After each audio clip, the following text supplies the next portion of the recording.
tarde, pessoal. Vamos para a nossa última revisão do trimestre.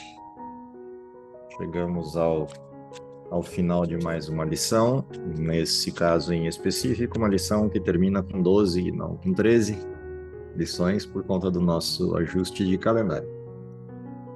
Vamos lá? Quem me ajuda com o título da lição e verso? Ok. Título: Recompensas da Fidelidade. Verso para memorizar. O Senhor disse: Muito bem, servo bom e fiel. Você foi fiel no pouco, sobre o muito o colocarei. Venha participar da alegria do seu Senhor. Mateus 25, 21. E,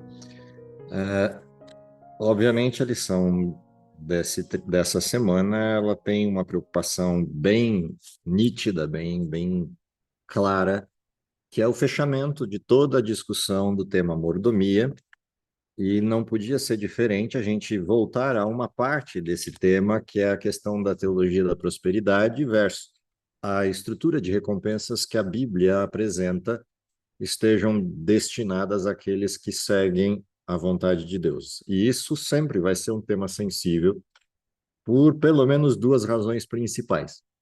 Quando a gente fala em recompensa, via de regra, a gente está falando em, de alguma forma, reconhecer o mérito de alguma coisa. E esse sempre é o grande drama de tratar do tema recompensa. A outra questão básica, também atrelada à questão do mérito e à questão de você merecer algo e por isso receber uma recompensa, está no fator de salvação pelas obras. Então, tanto o reconhecimento de mérito quanto o processo da salvação pelas obras sempre constituem-se o calcanhar de Aquiles da temática da recompensa dentro do modelo bíblico. Isso para olhar a recompensa sob o ponto de vista final. Se a gente olhar a recompensa sob o ponto de vista processual, ou seja, as recompensas que de alguma forma atingem o cristão durante o seu processo em vida antes da redenção, aí o tema ainda pode se complicar mais ainda e se aproximar definitivamente daquilo que é a teologia da prosperidade. Por que é importante uma lição dessa fechando o pacote? Porque, na realidade, quase todos os textos que tratam da questão de mordomia vinculada à questão de bens ou à questão de dízimos e ofertas ou qualquer outro termo semelhante, está sempre atrelado a uma questão de recompensa. Como, por exemplo, o próprio título de uma série que a gente usa na igreja, que é o Provai e Vede, que tem como âncora uma passagem bíblica, Provai e Vede. Se não vos abrirei as janelas do céu, e assim por sucessivamente o verso.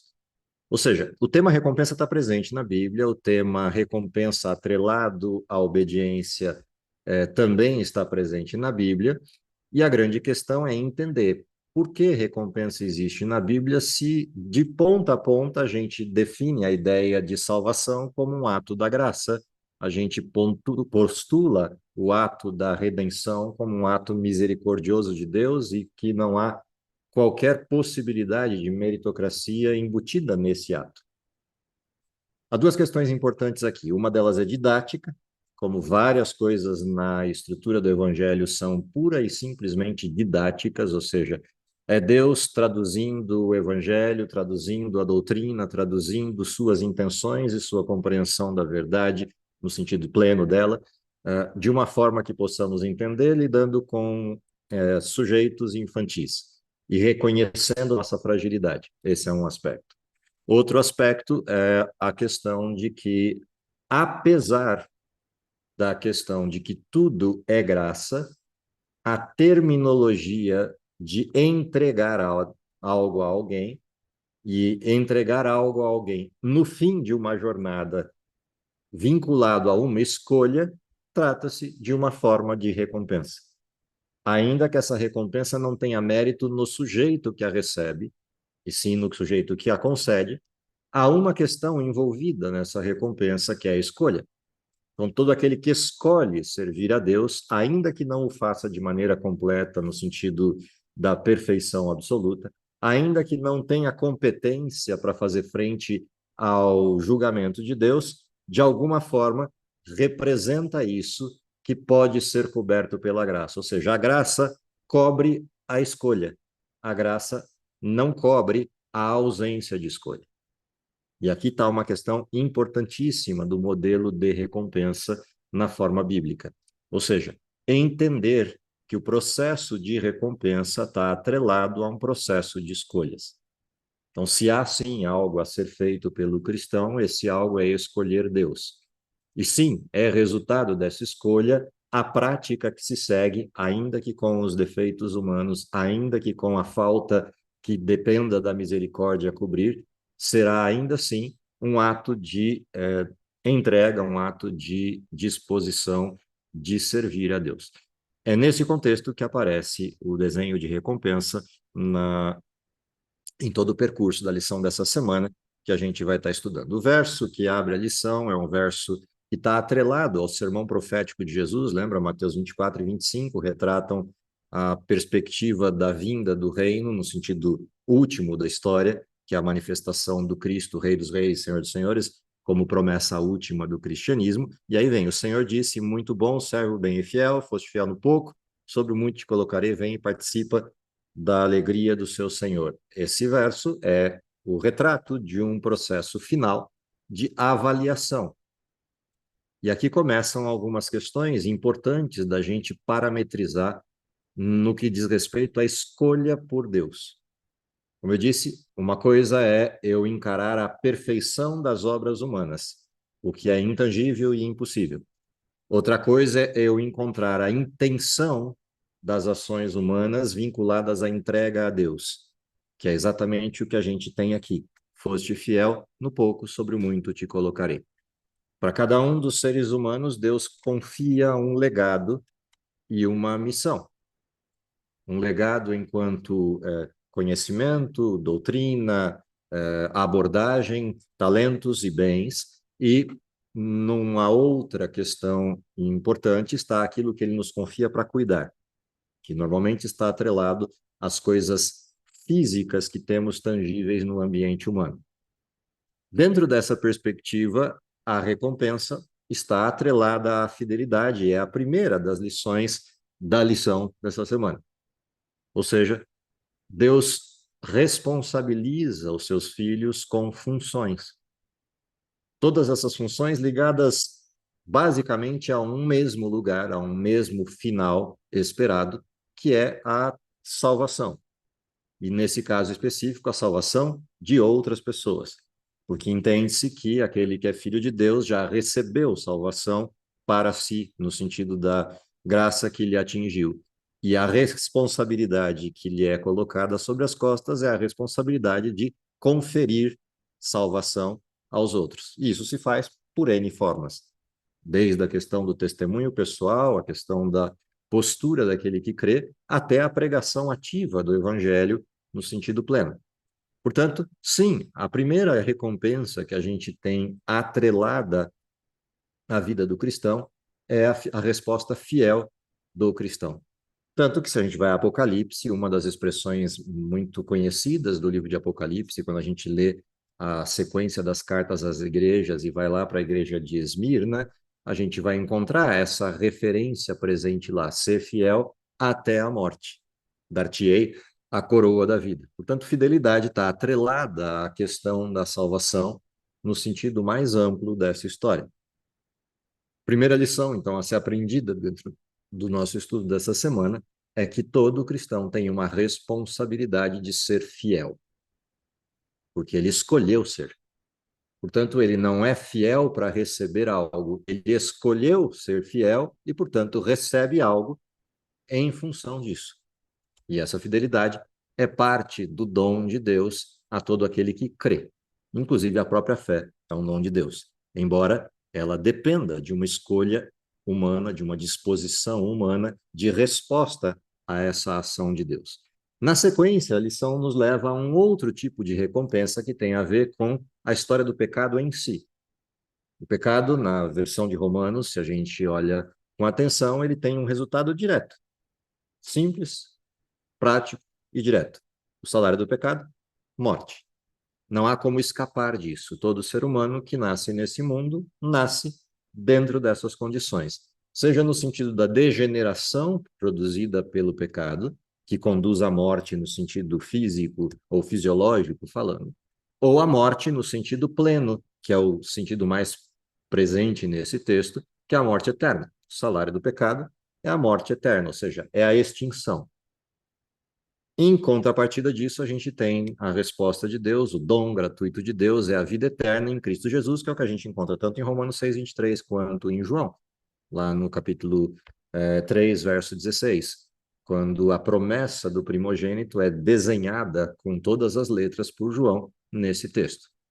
Portanto, o que implica a vida eterna? A vida eterna implica a resolução do problema original do pecado. Quando Deus diz a Adão, não coma dessa árvore, porque no dia em que dela comer, certamente morrerás, o foco ali é o contraste com a vida que Adão recebeu. Adão recebeu vida eterna. Como consequência do pecado, morte eterna. O dom gratuito de Deus é vida eterna outra vez, mas tem um detalhe. E o detalhe está presente no texto. Né? Se a gente olha João 3,16, a essência da salvação está vinculada a crer. Crer no Filho de Deus, acreditar que ele concede vida eterna. Todo aquele que crê tem a vida. E uma coisa interessante da vida eterna é que a vida eterna não é futura, ela é presente. A principal recompensa do cristão no tempo presente é a vida eterna. Todo aquele que aceita Cristo, crê nele e se dispõe a viver através ou por ele, todo esse recebe vida eterna. E, portanto, ele despluga daquilo que o pecado produz. Ainda que ele sofra na carne as consequências do pecado no sentido da degeneração humana, ele já não está mais focado nisso. Ele já desfruta da alegria da vida eterna. E essa é a maior de todas as recompensas, porque é ela que produz paz, uma paz que excede o entendimento. Enquanto todas as pessoas desesperadamente buscam por sobrevivência e tentam controlar a vida, algo que a gente vem discutindo desde o início da lição, que é essa questão de controle e a questão de eu não sou dono de nada, esses dois elementos principais que estão atrelados ao pecado, ao egoísmo do pecado, são o nosso debate nas 11 lições anteriores. A lição dessa semana mostra que o cristão desvincula-se disso. Ele já não tem mais preocupação com o controle, porque ele já tem a vida. Ele não tem mais preocupação com ser dono de alguma coisa, ou ter alguma coisa, ou possuir alguma coisa que lhe permita, como poder, o controle, porque ele já entregou tudo, reconhecendo que tudo é de Deus e, ao mesmo tempo, tudo volta para ele, uma vez que Deus assim lhe concede. Porque o foco do cristão deixa de ser as coisas que ele possa ter para ser a missão que ele tem a desempenhar, porque ele já resolveu as suas questões. Ou seja, nada mais o deixa fora do equilíbrio ou o deixa ansioso para além da conta, porque ele já vive dentro do paradigma de que todas as coisas estão no controle de Deus e todas as coisas pertencem a Deus. Então, se Deus quer assim, assim será. Se Deus quer de outro jeito, assim também será. Por entender que o que Deus quer é sempre o melhor. E dentro desse contexto, a vida eterna presente, ou seja, a vida eterna que se recebe agora, ainda que não fisicamente, ela é a vida eterna de fato, que é aquela que resolve o impacto do coração, ou do pecado no coração humano, gerando todos os demais elementos ruins como consequência. Portanto, essa é uma recompensa interessante de se observar. E dentro desse contexto da recompensa da vida eterna presente, aparece a promessa futura, que é o que a gente também encontra em João, quando Jesus coloca bem claramente que o cristão perdeu as coisas que de alguma forma desestabilizavam sua vida, seja na ansiedade, seja no medo, seja em qualquer outra coisa dessa área turbulenta do pecado, que afeta o nosso emocional, a nossa estrutura, colocando o texto no seu devido lugar. Não se turbe o vosso coração. Se vocês creem em Deus, então acreditem no que eu estou dizendo, acreditem em mim. Eu estou indo para lá e vou preparar lugar, e quando eu terminar, eu volto para buscar vocês, para que onde eu estiver, vocês também estejam. E essa é a promessa que deveria tranquilizar o coração do cristão. Há uma ansiedade, entre aspas, a palavra, que não é pecado, que é a ansiedade pelo dia da redenção.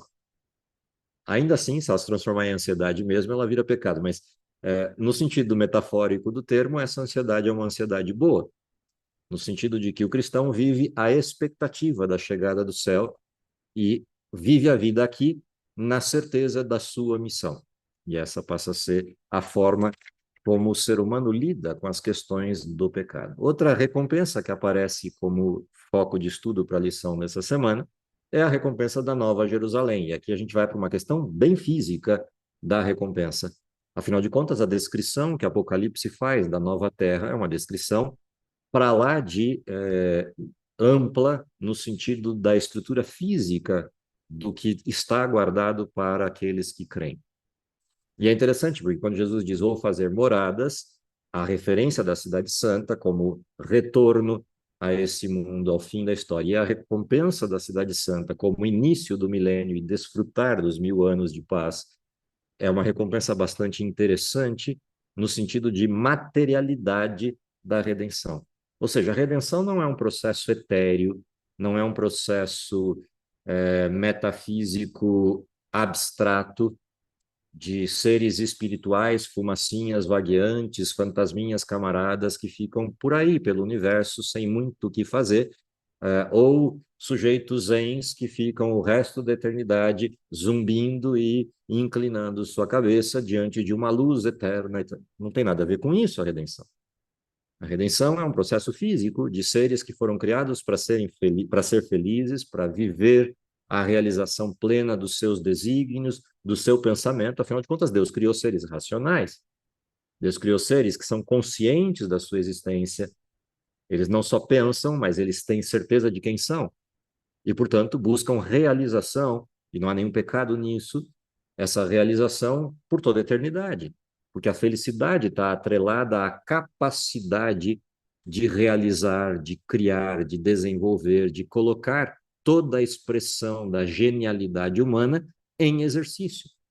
E, portanto, a recompensa da Nova Jerusalém traz esse aspecto físico tangível do que é a redenção. Ou seja, teremos lugar físico para viver, teremos lugar físico para nos encontrarmos, teremos lugar físico para participar da mesa e comermos. Essas coisas tornam materiais as expectativas do céu e trazem uma questão de vinculação àquilo que já conhecemos hoje, ainda que palidamente, das coisas que Deus criou. Se a gente já acha que é fantástico poder ir para algum ambiente natural, onde a gente tem uma paisagem paradisíaca, não importa qual o estilo dessa paisagem, o que importa é a gente lembrar que se isso, no mundo de pecado, já está tangível, imagina o que é você tirar todos os efeitos colaterais do pecado e ter paisagens belíssimas por toda a eternidade a desfrutar e a modificar e a desenvolver. Todas essas coisas estão atreladas ao processo da Nova Jerusalém, nessa vinculação. Além disso, a Nova Jerusalém dá o sentido de casa, o sentido de proximidade, de vinculação e de família ao céu. No momento em que todos são filhos de um mesmo pai e com um mesmo irmão em comum. Essa condição de filiação, ainda que a Bíblia postule que somos filhos por adoção, no sentido do retorno da história do pecado, no fim do dia somos filhos mesmo.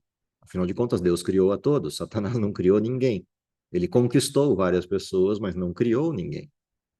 E, portanto, essa visão física da Nova Jerusalém nos permite enxergar um céu tangível, que também nos traz à tona a possibilidade do encontro pessoal com Deus, ou seja, o que hoje é apenas espelho, é apenas metáfora, é apenas simbólico, será real dentro do contexto da redenção. Nós não tivemos a oportunidade, como tiveram os apóstolos e os que viveram naquele tempo, de ver Jesus face a face, ainda que na forma humana, mas face a face. Não tivemos o privilégio de Adão, nem o de Moisés, nem o de Abraão ou de Josué, que encontraram com Jesus. Nós vamos ter o privilégio de encontrar a primeira vez lá no contexto da redenção, mas o principal privilégio é poder encontrar Deus face a face, ou seja, tanto Cristo quanto o Pai, nesse sentido, na glória plena. E isso também é uma recompensa concreta, é uma visão concreta desse céu tangível. A lição ainda vai apresentar mais um aspecto dessa questão da recompensa, que é viver olhando a recompensa. E esse é um desenho bastante interessante que Paulo faz da recompensa. Inclusive, um dos textos mais diretos dessa questão é: esquecendo das coisas que para trás ficam, prossigo para o alvo, de maneira certeira, firme, concreta, para o alvo.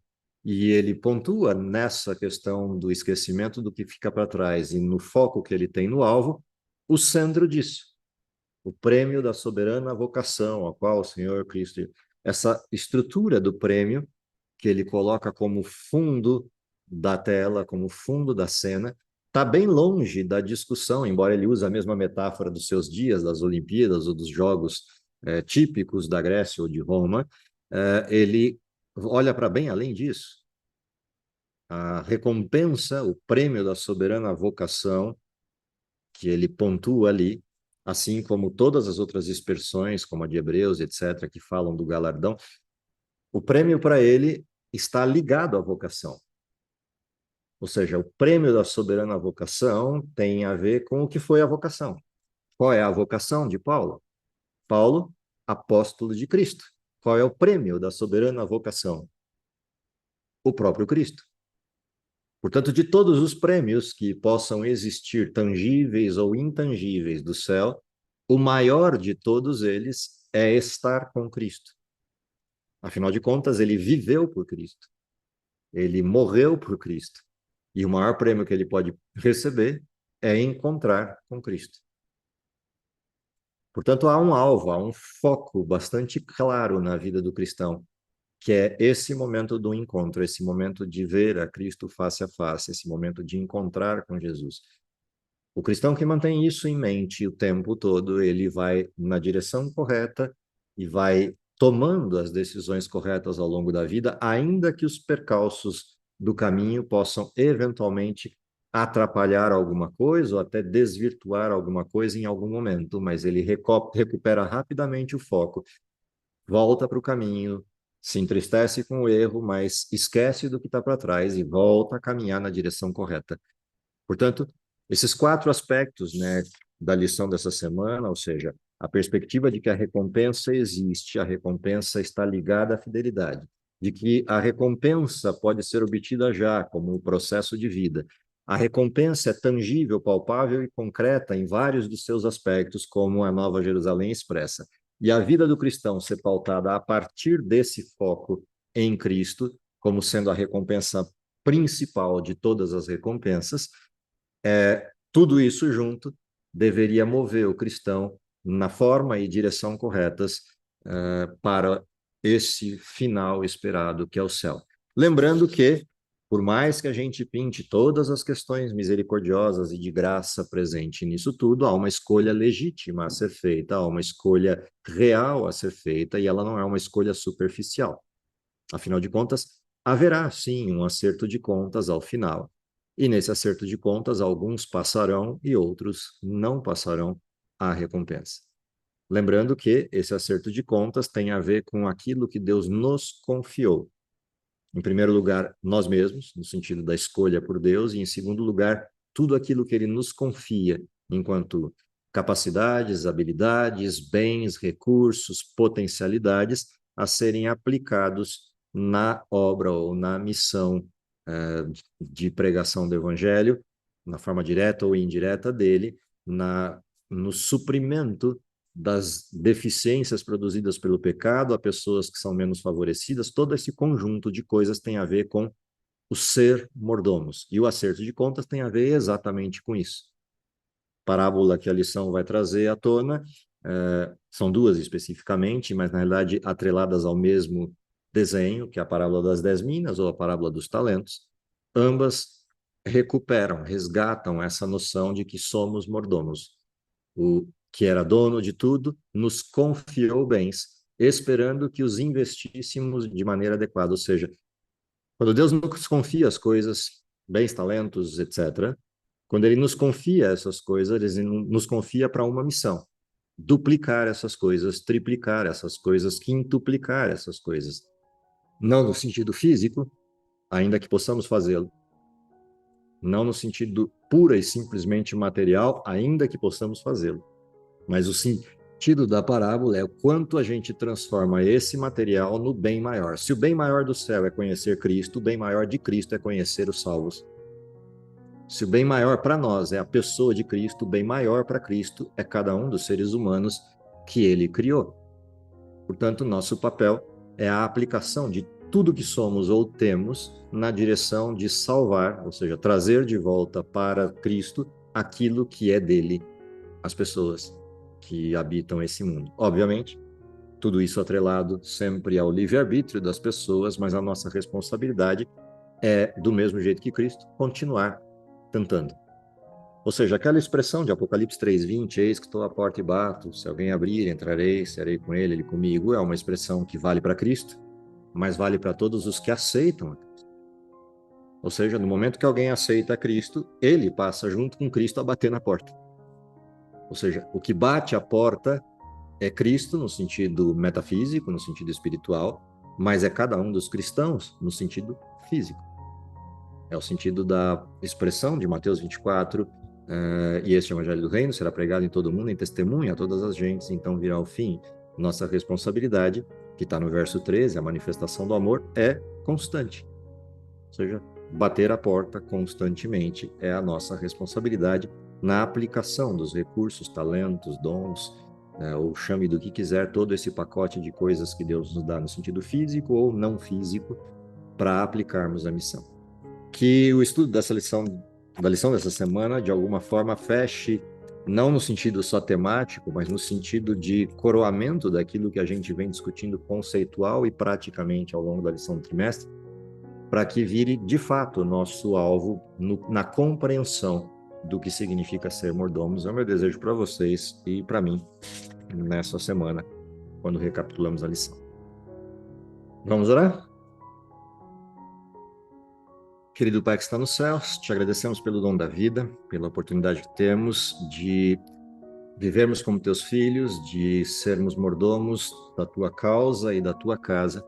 Dá, Senhor, que por porção dobrada do teu Espírito possamos desempenhar essa missão com afinco e com resultados positivos, e que o foco de encontrar com Cristo seja aquilo que nos motive, que nos mova o coração, que nos mova constantemente na missão, e que, se possível, na tua benesse e misericórdia, ainda possamos vê-lo voltando em nossa geração, é o nosso desejo, e por Cristo oramos. Amém.